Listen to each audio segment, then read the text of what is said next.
Bonjour à tous et bienvenue dans Voyons voir. Dans ce numéro, direction Bourg-en-Bresse, au cœur du Pays de l'Ain, pour la première étape des Glorieuses de Bresse. Ce concours a lieu chaque année depuis 1862 dans 4 villes bressanes: Bourg-en-Bresse, Louhans, Mont-Revel-en-Bresse et Pont-de-Vaux. Objectif: titrer les plus jolies volailles de la région. Parmi les 750 éleveurs engagés, Éric et Ghislaine Desroches. Leur exploitation se situe entre Venasse et Pont-de-Vel et respecte le cahier des charges de l'AOP. Bonjour Éric. Bonjour Sandrine. On s'est levé aux aurores pour venir vous voir, vous rencontrer parce que quelque chose se passe autour de nous. Alors, quel est le concept de ce concours? Alors aujourd'hui, vous êtes au concours de volailles de Bresse, les Glorieuses de Bourg. C'est le 156e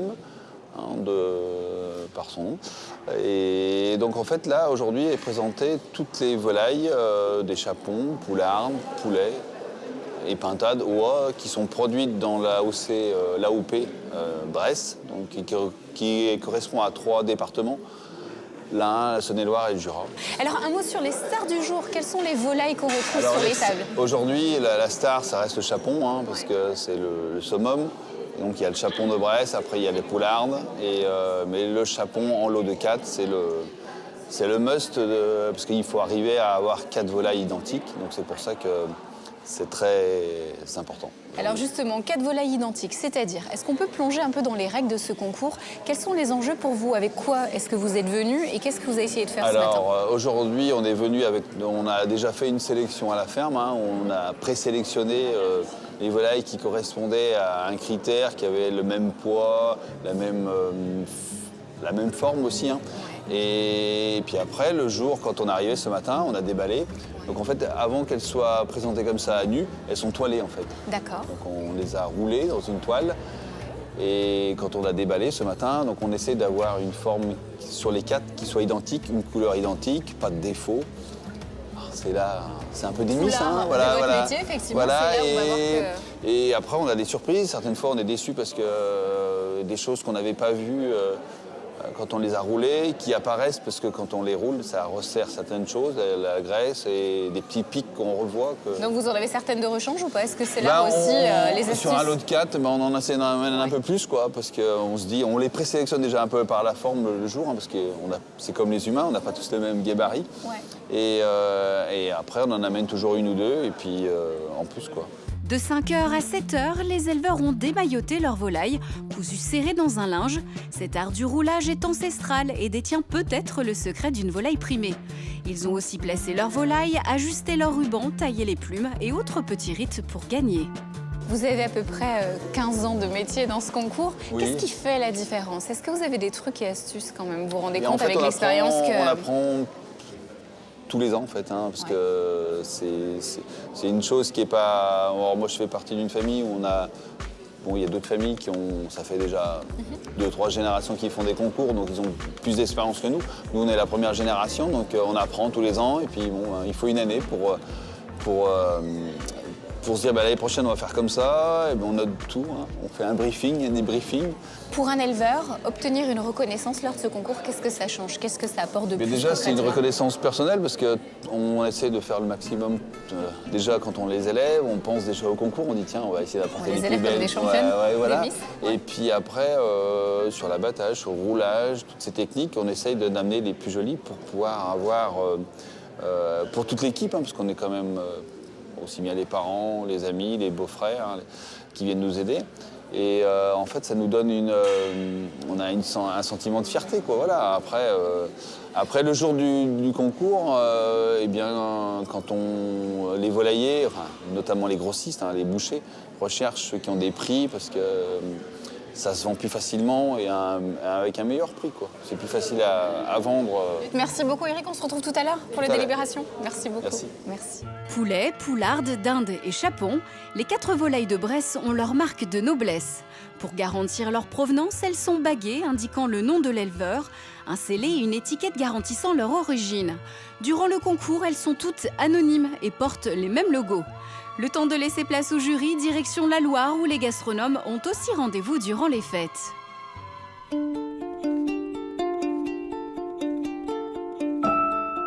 Des chocolats de Noël faits maison. Depuis 30 ans, Philippe Bell, meilleur ouvrier de France, travaille le chocolat. Passé par Le Nôtre à Paris et plusieurs autres grandes maisons, il est désormais à son compte et installé à Andrézieux-Boutéon. S'il est aujourd'hui à la tête de 3 magasins à Andrézieux-Boutéon, Montbrison et Lyon, sa fabrique n'en perd pas pour autant son credo, une conception artisanale avant tout. Donc là, vous voyez, on a le broyage du chocolat. On fait notre chocolat en partant de la pâte de cacao et de la fève. D'ailleurs, là, j'ai des fèves de Venezuela qui viennent, c'est du chuao.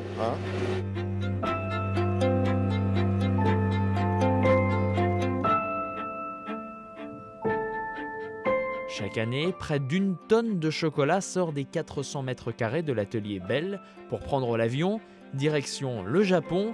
Au pays du soleil levant, ce Ligérien d'adoption est devenu une véritable référence. Nous, on a une forme d'alchimiste. On fait des mélanges. Ce qui me plaît effectivement peut-être c'est le mariage des goûts. À partir du moment où vous allez dire voilà c'est une ganache à la menthe, il faut que ça sente la menthe. Alors ça va être votre expression personnelle de la menthe. Il y en a qui ont aimé la menthe vive, il y en a d'autres qui aiment la menthe poivrée. Donc votre perception personnelle ne sera pas la mienne, quoi. Mais par contre celle que je vais exprimer va peut-être vous intéresser ou vous plaire. C'est ça qui me plaît. À quelques jours des fêtes, Philippe Belle et son équipe ne chôment pas. L'atelier va devoir produire 6 tonnes de chocolat d'ici fin janvier.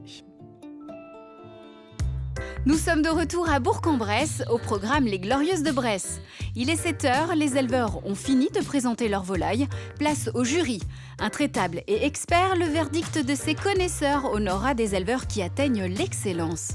Bonjour Florence. Bonjour. Merci beaucoup de prendre le temps pour nous. Vous venez tout juste de noter, de juger les poulardes qui sont tout autour de nous. Alors un point justement sur les notions du concours et surtout du jury. Déjà, qui est membre du jury ? Alors, les membres du jury sont choisis parmi des personnes de la profession ou des personnes impliquées dans la filière volaille de Bresse. Donc, ça peut être aussi bien des anciens éleveurs que des fournisseurs d'aliments ou des grands chefs restaurateurs. Tous les gens qui se sentent concernés et impliqués et qui aiment cette belle filière. Effectivement, et on voit qu'ils sont nombreux parce qu'il y a beaucoup de différentes volailles qui sont jugées comme les poulardes, les chapons, les oies, les canards. Donc pas mal de gens déployés sur les tables. Alors justement, comment ça se passe quand vous arrivez autour d'une table? Je vous ai vu tout à l'heure à l'action. De quoi est-ce que vous discutez? Quels sont les critères que vous recherchez chez les concurrents? Alors, les critères, déjà, quand nous jugeons un lot multiple, c'est-à-dire des lots de 2, 3 ou 4 volailles, nous nous attardons sur l'homogénéité du lot. C'est-à-dire que l'attraction visuelle doit être agréable, il faut que le lot soit très homogène, que les volailles soient de même gabarit.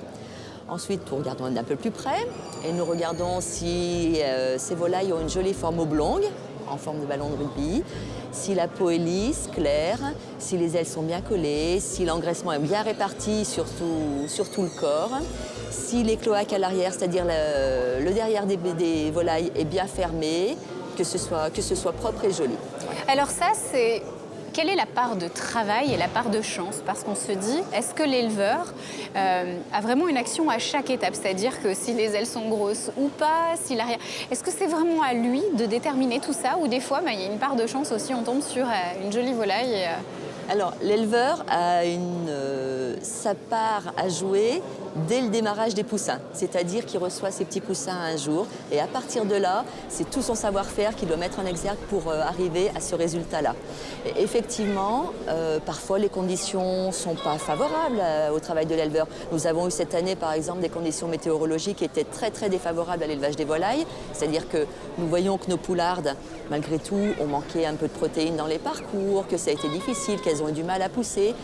Et quand vous voyez le résultat que vous avez sur les tables aujourd'hui, on peut se dire quand même que le savoir-faire de l'éleveur, il est primordial parce que malgré toutes ces conditions externes, il a réussi à obtenir des volailles qui sont belles, qui sont engraissées, qui sont jolies, qui font envie. C'est ce que j'allais vous demander. Est-ce que cette cuvée 2018 donne le sourire? Parce que j'ai vu le jury discuter, relever les têtes, regarder les crêtes, refaire le tour, revenir. On sent qu'il y a vraiment un amour en fait de cette volaille. Que dire de ce qui est présenté cette année? Alors, ce n'est pas le meilleur cru qu'on ait pu connaître, effectivement, mais ça, bon, les conditions étaient là. Mais malgré tout, Moi, quand je tourne la tête autour de moi, je vois quand même des très jolis lots, des très On jolis est lots, fiers des jolies de volailles. la filière, effectivement. Oui, voilà, Alors, exactement. au niveau de ce concours, qu'est-ce qu'on gagne? Quels sont les prix qui sont remis? Alors, il y a les 2 grandes catégories très prestigieuses que sont le Chapon lot de 4 et Poulard lot de 4. Et le gagnant de ces catégories reines gagne le Grand Prix d'honneur. Et le Grand Prix d'honneur correspond à un lot qui est le vase de Sèvres offert par le Président de la République. Et les volailles primées partent sur la table de l'Élysée. Florence, où sont les consommateurs de toutes les volailles qu'on a autour de nous? Qui va consommer cette poulette? Ça reste régional ou national, voire international? Alors c'est international, clairement, puisque tout à l'heure le marché aux volailles va ouvrir au grand public. Là, vous allez avoir déjà les visiteurs qui vont venir voir le travail des éleveurs. Et puis, vous allez avoir aussi les grossistes qui vont venir, qui vont acheter soit pour des restaurateurs. Les restaurateurs aussi vont venir faire leur marché. Donc, ça va partir soit dans les restaurants de la région, des restaurants parisiens, ou sinon les grossistes et les expéditeurs qui vont faire partir à l'étranger. Un dernier point, dernière question, Florence. Pourquoi est-ce qu'il est important de perpétuer cette tradition? Parce que c'est un savoir-faire et que dans ce monde dans ce monde cyber plus, où nous allons toujours plus vite, il est important de garder aussi, à mon sens, des vraies valeurs de savoir-faire, de prendre le temps d'arriver à un résultat. Les chapons que vous avez ici, ils sont nés au mois de février. Vous voyez, il a fallu des mois et des mois pour arriver à ce résultat-là. Tranquillement, tout doucement, en les choyant, en les bichonnant, et que c'est une transmission ancestrale, quoi. Et que ce savoir-faire, il n'est pas écrit dans les livres, il se transmet génération en génération, et ça me paraît, c'est du patrimoine et c'est important de le conserver. Merci beaucoup d'avoir partagé cette belle aventure. Merci beaucoup. Avec plaisir. Le jury a délibéré, c'est sous l'œil passionné de Georges Blanc, président du comité interprofessionnel de la volaille de Bresse depuis 30 ans et chef étoilé, que les éleveurs savourent leur médaille. À vous de jouer pour apprendre à découper une volaille ou réaliser les meilleures recettes, direction pouletdebresse.fr.